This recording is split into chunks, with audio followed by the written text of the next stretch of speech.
Assalamualaikum warahmatullahi wabarakatuh. Alhamdulillahirabbil alamin. Allahumma shalli wa sallim ala sayyidina Muhammad wa ala ali sayyidina Muhammad amma ba'd. Pada hari ini kita akan memulai pelajaran ekonomi dengan pembahasan pengertian ekonomi, inti masalah ekonomi, menentukan pilihan yang tepat.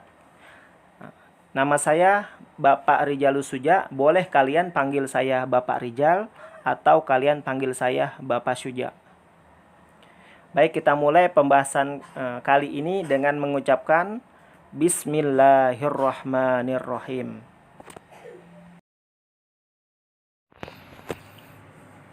Pengertian ilmu ekonomi. Kata ekonomi berasal dari bahasa Yunani, yakni oikonomia, yang berarti manajemen rumah tangga. Asal katanya adalah oikos dan nomos.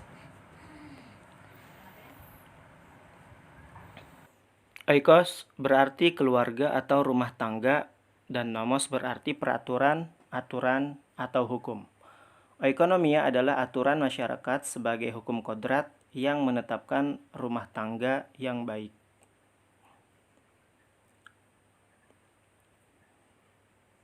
Para ahli mendefinisikan ilmu ekonomi antara lain: yang pertama, Adam Smith mengatakan bahwa ekonomi ialah penyelidikan tentang keadaan dan sebab adanya kekayaan negara. G.B. Say menyatakan bahwa ekonomi sebagai suatu kajian tentang peraturan yang bisa menentukan kekayaan.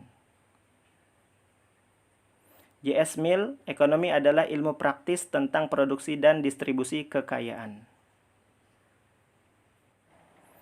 Dan masih banyak lagi. Definisi dari beberapa ahli ekonomi dapat kita baca di buku paket yang kalian miliki.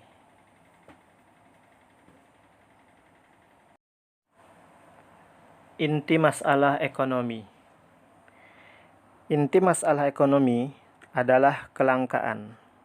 Menurut Leone Robin, kelangkaan merupakan karakteristik manusiawi. Kelangkaan terjadi ketika kebutuhan manusia yang tidak terbatas terhadap dengan sarana pemuas kebutuhan yang terbatas. Kelangkaan merupakan fakta kehidupan di seluruh dunia. Tidak ada negara yang mempunyai sumber daya yang cukup untuk memenuhi kebutuhannya.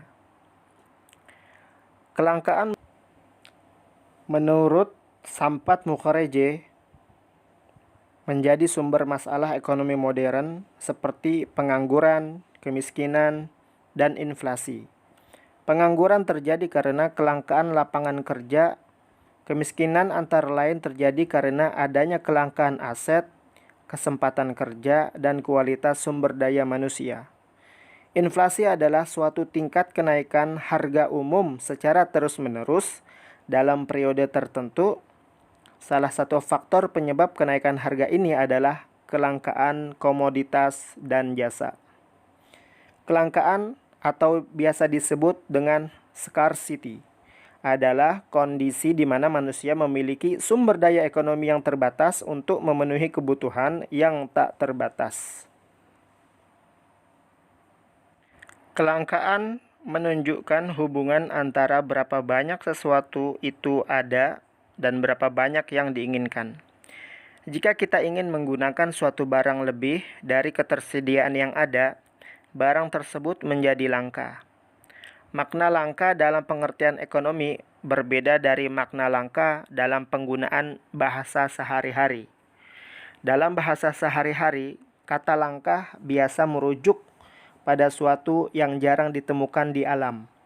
Contohnya, orang mungkin tidak bisa mengatakan bahwa air langka, dalam arti biasa karena air meliputi hampir 2/3 permukaan bumi.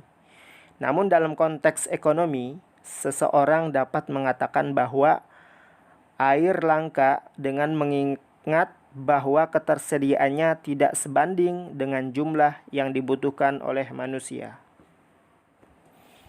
Contoh lain, seperti anak-anak bermain di jalan raya, entah main bola atau semisalnya.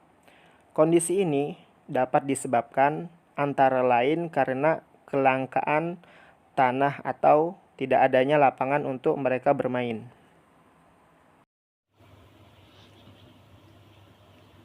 menentukan pilihan yang tepat.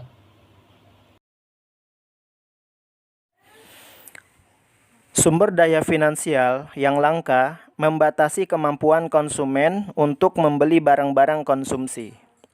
Sumber daya alam yang langka membatasi kemampuan produsen untuk menghasilkan barang-barang produksi. Kelangkaan sumber daya manusia dan modal membatasi pembangunan ekonomi suatu negara. Kelangkaan waktu membatasi siswa untuk melakukan segala hal yang diinginkannya, seperti membuat pekerjaan rumah, bermain futsal, nonton film, dan ngobrol dengan teman-temannya. Keinginan yang tidak terbatas dan sumber daya yang terbatas membuat orang harus memilih dengan bijak keinginan atau kebutuhan mana yang harus mereka penuhi di antara keinginan-keinginan atau kebutuhan-kebutuhan yang ada. Contohnya, kalian mendapat uang bulanan atau mingguan dari kedua orang tua kalian. Uang tersebut digunakan untuk hal-hal yang paling penting dari hal-hal yang tidak terlalu penting. Jadi uang tersebut disalurkan untuk tujuan-tujuan yang paling inti. Jadi tidak ada istilah setelah bulanan sudah diberikan ke kalian, kalian minta lagi karena ada pembayaran ini, pembayar ini. Nah, justru dalam waktu sebulan itu atau dalam waktu seminggu, uang tersebut bisa berguna untuk hal-hal yang lebih penting. Dalam menentukan pilihan, ada beberapa hal yang perlu kita lakukan. Di antaranya adalah sebagai berikut. Yang pertama, analisis biaya peluang. Yang kedua, analisis biaya manfaat. Yang ketiga, mengidentifikasi faktor pendorong kegiatan ekonomi. Yang keempat, menyadari trade-off. Apa itu trade-off? Trade-off adalah situasi di mana seseorang harus membuat keputusan untuk memilih suatu hal dengan mengorbankan hal lain dengan alasan ekonomis. Misalnya kita memilih menggunakan waktu untuk belajar daripada bermain game atau bermain dengan teman-teman yang lain.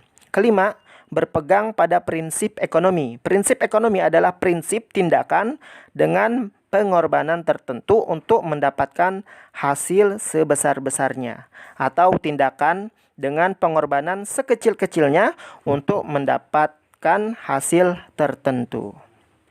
Intinya adalah pilihan ekonomi adalah keputusan sadar untuk menggunakannya sumber daya yang langka dengan cara tertentu. Mungkin sampai sini pertemuan kita.